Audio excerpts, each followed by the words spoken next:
di share di Facebooknya.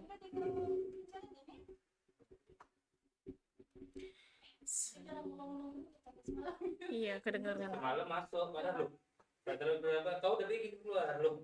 Ngomong-ngomong orang nih nggak dikodein, ulang nggak dikodein itu video openingnya udah mau habis.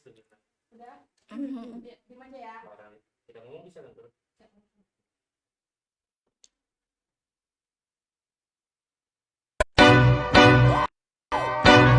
Go yard. I got so much motherfucking design on right now.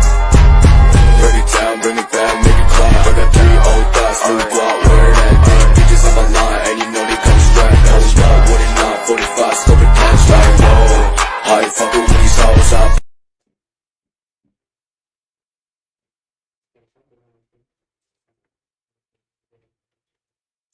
Assalamualaikum warahmatullahi wabarakatuh. Selamat siang Sobat Luar Biasa. Ketemu lagi sama Novi Purba di podcast SLB Negeri Serdang Bedagai. Untuk hari ini di hari Rabu di tanggal 1 Februari 2023. Dan seperti biasa ada narasumber yang sengaja Novi panggil di podcast kali ini. Masih bicara tentang praktik baik pastinya ya. Praktik baik yang ada di SLB Negeri Serdang Bedagai. Seperti kita ketahui sebelumnya banyak kegiatan keterampilan yang ada di SLB Negeri Serdang Bedagai. Dan hari ini masih bicara tentang itu tapi dengan keterampilan yang berbeda. Keterampilan apa dia? Yaitu keterampilan tata boga. Dan untuk keterampilan tata boga ini kita sudah memanggil nih koordinator ya, penanggung jawab untuk kegiatan keterampilan boga di SLB Negeri Serdang Bedagai. Selamat siang Ibu Hairani. Selamat siang Ibu Novi. Iya. Agak turunkan sedikit mic-nya. Gini maksudnya? Iya, jadi aku agak mendengar suara Bu Rani ya manggilnya ya. Oke ya. Iya, bukan Bu Hai ya. Iya, Bu Rani ini adalah salah seorang tenaga pendidik di SLB Negeri Serdang Bedagai dan juga sebagai penanggung jawab untuk kegiatan keterampilan tata boga. Dan senang rasanya bisa ketemu sama Bu Rani hari ini ya, karena selama podcast ya belum pernah sama Nopi ya berhadapan. Belum, kali ini perdana. Ini kali pertama ya Sobat Luar Biasa. Dan kita akan bincang-bincang tentang keterampilan tata boga. Iya. Oke. Keterampilan tata boga. Kalau boleh tahu Bu Rani, Iya. keterampilan tata boga di SLB Negeri Serdang Bedagai udah berapa lama? Udah ada sekitar 2 tahun kayaknya ya, 2 tahun 2 yang tahun. aktif tuh, 2 tahun belakangan Berarti ini ya. 2 tahun langsung udah dipegang sama Bu Rani ya. Iya. Nah, oke. Kemudian anak-anak yang gabung nih di kegiatan tata boga, kita kan tahu nih SLB gabung ya, ada tunagrahita, tunarungu, ada tunadaksa. Nah, anak-anak yang tergabung di dalam kegiatan tata boga mungkin Bu Rani bisa cerita ada keturunan apa aja? Anak-anak yang berada di ruangan keterampilan tata boga itu anak-anak yang mempunyai IQ yang sedang ke atas gitu ya, jangan yang parah kali gitu ya. Iya. Jadi untuk anak C dia ringan gitu, jadi bisa mampu diperintah, disuruh memotong, memuti gitu, tahu perintah. Sementara kalau untuk anak B khusus semua, tapi yang udah berusia di kelas SMP gitu ya. Di SMP dan Di SMA. Iya, SMP dan SMA. Kalau SD nggak mungkin ya Bu. Belum mateng nanti. Nanti ngupas bawang yang Main-main. dikupas kulitnya, Iya. yang dikupas jarinya. Masih main-main kalau SMP, kalau SD masih dunia mainnya masih kuat, tapi kalau SMP udah mulai tertata dia, udah bisa diatur gitu. Iya, kalau di ruangan tata boga, kalau di dunia main nggak mungkin ya. Nggak bisa. Terbang kuali ya. Jangan. Dia harus yang betul yang sudah tahu di dapur pernah gitu. Iya. Tahu dia kuali, tahu dia di kompor, bahaya kompor gitu. betul. Ya. Kalau yang SD kayaknya nggak tahu dia. Iya, yang Belum taunya tahu. main-main ya. Iya. Kita taruh air di baskom, main air jadinya ya Bu Rani. Takutnya diletaknya tuh ikan cupang nanti di situ. Iya, dengan ketunaan mungkin agak berbeda. Mungkin kalau tunagrahita yang SMA mungkin udah bisa gabung ya Bu ya. sudah bisa. Udah bisa. Nah, lalu bagaimana tuh tekniknya Bu Rani mengajarkan kegiatan keterampilan boga itu dengan gabung anak tunarungu dengan tunagrahita, karena kan kita tahu tunarungu itu tidak bisa mendengar. Iya. Nah, Bu Rani lah nih, gimana praktik baiknya ke kita, bisa di-sharing ke kita gimana caranya pengajaran? Cara pengajaran untuk anak tunarungu dulu ya, karena saya memang basicnya dari dulu tuh ngajarin anak tunarungu, jadi kayaknya lebih paham di tunarungu. Kalau sistem pengajaran untuk anak tunarungu, diajari membuat kue nih misalnya, ya kita ngomongnya itu pakai bahasa isyarat sama dengan bahasa langsung sih, komtal gitu ya, bahasa komunikasi total gitu. Sama sentuhan juga perlu untuk anak tunarungu. Awak bilang naruh garam kebanyakan tuh sikit diagak-agak gitu, pakai ekspresi juga gitu. Iya. Sementara kalau untuk anak grahita ya kita lebih sabar, ngomongnya ya pelan, kadang-kadang banyak bengongnya juga sih. Kalau anak tunagrahita kan disuruh ambil itu yang mana Bu, yang ini bukan loh, itu sudip yang mana, belum paham juga kadang sudip itu yang mana, padahal udah sering diajari kuali itu yang mana gitu, masih sering bingung. Iya, harus diulang-ulang ya Bu Iya, Rani. iya, pengajarannya berulang-ulang gitu. Jangan sampai ngasih masakan yang udah bengong dia gosong ya.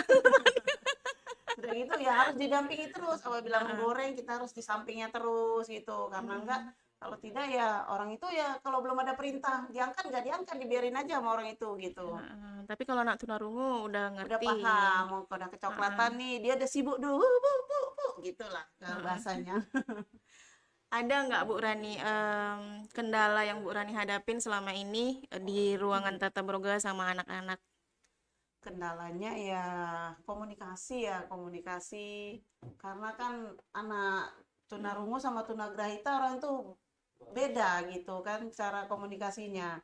Jadi ya penengahnya tuh saya gitu, orang itu ngomongnya apa ke misalnya ambil cabe, si tunarungu bingung cabe katanya gitu. Masa kita sebagai koordinator di situ yang ada gerakan haha itu pedas ya gitu. Iya.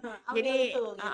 anak tunarungu jadinya nangkep deh ya Iya, apa langsung. maksud Kalau kita. dengan gerakan orang tuh langsung cepet tanggap daripada ucapan bibir kita kadang. Kalau harapan-harapan untuk Bu Rani nih, untuk ke siswanya ya, terutama untuk ke siswa, harapan-harapan yang mungkin, atau mungkin ada nggak sih program dari Tata Boga yang hari ini, minggu depan kami mau bikin ini nih gitu. Ada target yang pengen Bu Rani capai gitu.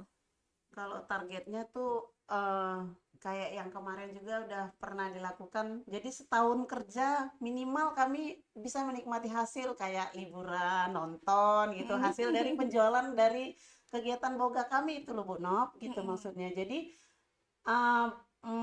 hasil produk yang kami buat bisa kami pasarkan, bisa kami jual di sekitar warga sekolah masih ya, belum keluar, masih di warga sekolah aja tuh. Seperti es lilin yang udah kami buat dan risol, ya kue-kue tradisional lah sudah kami buat. Dan harapannya masih kalau mempunyai untung kami bisalah agak-agak menikmatinya gitu nanti keuntungannya gitu. Tapi ada nggak sih harapan Bu Rani mungkin kalau produk hasil dari Tata Boga itu mungkin bisa dijual ke warung, ke kede-kede yang deket gitu, yang punya label, oh ini punya anak SLB nih gitu. Pinginnya sih target kedepannya ya kayak gitu Bu Nop. Ini kan masih awal gitu, maksudnya ya yang mengenal produk kami masih warga di sekolah dulu gitu. Nanti apabila ada yang keluhan kurang apa bisa kami diperbaikin ya. gitu. Iya, Baru betul. bisa di launching keluar Iya. gitu. Jadi gitu ya sobat luar biasa, nggak mungkin kita jual produk yang misalnya nih masih yang kayak kemarin ada produk Putu Ayu ya. Iya. Nah betul. itu yang enak terbaru. banget tuh. Itu enak, enak. 2 kali launching, 2 kali enak, nggak Dua itu kali, memang aku pengen. alhamdulillah.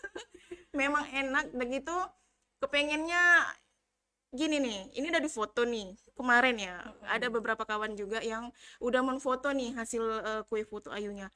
Ini pengen minta izin nih sama Bu Rani, ini kalau kami posting di medsos kami masing-masing, siapa yang mau order gitu, kira-kira boleh nggak sih? Insya Allah kami siap. Siap itu ya.